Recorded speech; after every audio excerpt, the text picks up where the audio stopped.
ছাত্রজনতার আন্দোলনের মুখে গত ৫ আগস্ট পদত্যাগ করে ভারতে পালিয়ে যান শেখ হাসিনা। এরপর থেকে ভারতের আশ্রয়ে সেখানে ২ মাস অবস্থান করেন। এবার ভারত ছেড়ে শেখ হাসিনা সংযুক্ত আরব আমিরাতে আশ্রয় নিয়েছেন বলে জানা গেছে, তবে ঠিক কবে নাগাদ তিনি আরব আমিরাতে পৌঁছান তা এখন পর্যন্ত জানা যায়নি।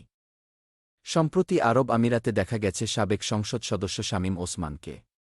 ধারণা করা হচ্ছে, আরব আমিরাতের আজমান শহরে শামীম ওসমানের বাড়িতে শেখ হাসিনা আশ্রয় নিয়েছেন। এর আগে একাধিক সূত্র জানায়, যুক্তরাষ্ট্র ভারতের কাছে জানতে চেয়েছে শেখ হাসিনা কিভাবে, কী ব্যবস্থায় দিল্লিতে অবস্থান করছেন। জবাবে ভারত বলেছে, খুব স্বল্প সময়ের মধ্যেই মধ্যপ্রাচ্যের কোনো একটি দেশে তিনি চলে যাবেন। তার আগে সংযুক্ত আরব আমিরাতে শেখ হাসিনা রাজনৈতিক আশ্রয় চাইলে দেশটি রাজি হয়নি।